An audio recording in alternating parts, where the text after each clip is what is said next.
far as I'm concerned, money does not replace the mystic for me. We're back now with our interview of Fleetwood Mac. The conversation that you're hearing tonight was taped at Stevie's home after a sold-out concert in Los Angeles. When we arrived at her house at about 1:30 in the morning, there were already a number of her friends waiting to say hello and to celebrate the end of a 5-night stand in L.A. So, purely for the sake of good journalism, we left the entourage of friends and well-wishers to party in the living room. And Stevie and I retired to a quieter, more intimate part of the house. I always do my interviews in my bedroom. So I am very happy. So Good. Please continue and don't feel intimidated. And if they make you feel intimidated, I will simply throw her out the window. Excellent. Well, we'll get that on tape. I think that would be good. As Gabrielle. opposed to a TV, we could hear Gabrielle going out the window. Huh? Tell everybody we'll be down here in 5 minutes. Everybody. I'm not going to the hotel. Okay. Thank you, man. All of us. Can we just Continue. lock her in the bathroom? What about that? Gabrielle, Yes. really go catch a fever. Okay, try again. Okay, we'll try again. We'll wait for the door to close. My houses are always like this. Yeah? Do you like to live with a lot of people? I guess I must, because it always seems that way. I moved away to get away from it, but not that these people all live here, it's just that they're all so close. And I love them, and I want them to be here, so it's not like I feel, thank you, that they're not here, that I, only when we're doing something like this, and you wish that people wouldn't come in and out. If it gets bad, we can move to the back room. It's wonderful for me to be able to share this with them. And these aren't hangers-on people. These aren't Fleetwood Mac groupies at all. These are very dear friends, all of them. Do you have a problem separating the two anymore? Nope. No? Because I don't have people that aren't really close here. There's nobody here in this house right now that isn't very close. I don't have very much privacy. I need more privacy than I have.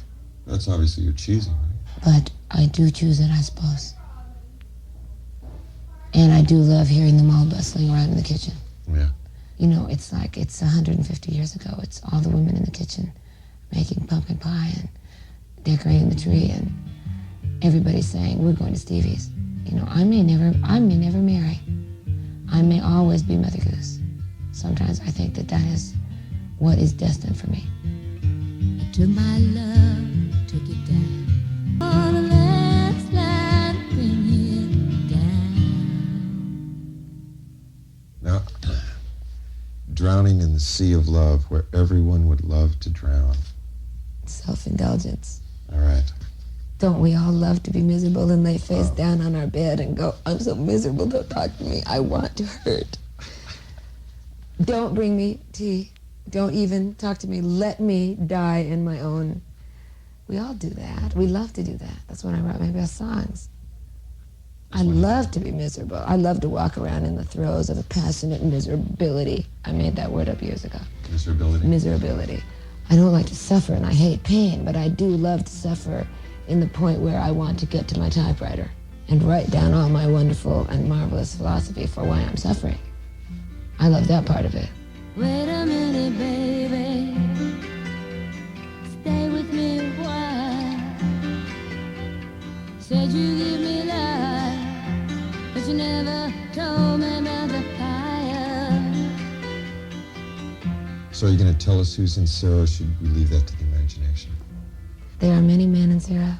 Mick is involved in Sarah because he's a dear, deep friend of mine. There's another songwriter that's involved in it. There's maybe 3 or 4 men. And then there's my friend Sarah. There's so much in Sarah. And it is the poet in my heart.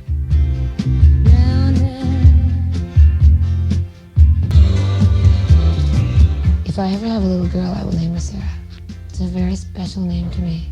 I love singing it on stage. It's the absolute delight of my night. There's so much in Sarah. And it is the poet in my heart for sure. That's Sarah. You're the poet in my heart.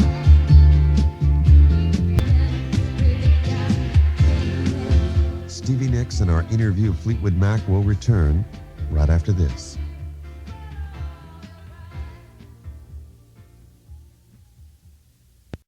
Christine and I are living together in an apartment. We have adopted 45 Biafran Vietnamese children. Mick disappeared 8 years ago. John is smoking hash, and Lindsay has an empire. Well, we're back now with our interview of The Life and Times of Fleetwood Mac. I don't know if you're using this just in conversation, but rather than using the word we to describe this band, you have been using the word they all night long. I don't mean to.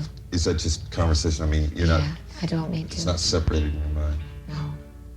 I do say my band, and sometimes people go, what do you mean my band? I mean it like this is my dog. Mm-hmm. This is my Jenny. My Jenny. My Fleetwood Mac is my Fleetwood Mac. When I say my band, I mean my band. Sure, I understand. And if I say they, I don't mean they at all, because they are the dearest thing in the world for me. My band. Is Fleetwood Mac the dearest thing in the world for you right now? The dearest. Absolutely. This band is so deeply in love with each other that it has no chance. And that's why sometimes we don't play very inspired. Because if you love someone that much, you've got your bad nights. Your real bad nights. Sometimes you've got your nights that you really wish that that person would get out of your house. And don't call me. Because you are just really, raining on my parade. You know, bumming out my scene. But only when you love that much does someone have the capabilities to bum out your scene.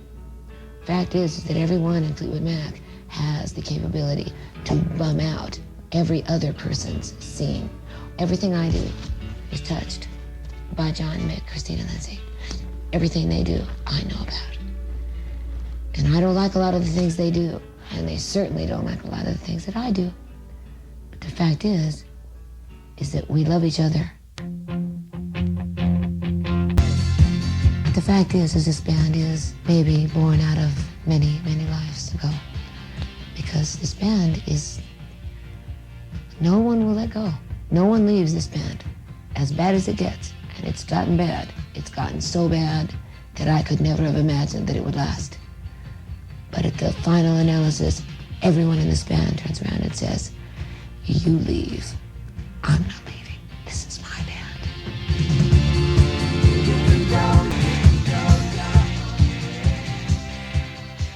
But we all then obviously loved each other so much that even with the personal loves, and there have been many in this band, would not give up that love of the whole band, of the whole thing. Because for me, John McVie is the only bass player in the world. For me, Lindsey Buckingham is the only guitar player. For me, Christine is the only singer and piano player. And for me, Michael Fleetwood is the only drummer. And it really doesn't matter what they do. I'll hassle them and I'll scream at them and I'll scold them, but I'll never leave them. Would you say Angel would be an example of that love? Oh yeah, I still look up. That goes on stage now. I knew you would. I knew you would. It's like, we all knew we would. Nobody questions that. That's that knowledge. Somebody wrote me a letter that I read tonight that said that special knowledge that I wrote about in Crystal says, bears truth, bears believing. That is that special knowledge that we all know that we would, at any point down the line, give up everything else for this band. Because we've done it time and time again. And it's not a bummer. It's not a forsaken love. It's not a sacrifice. It's the only thing that I want. And it's the only reason that I say I may be the everlasting Mother Goose. Because I will not give that up.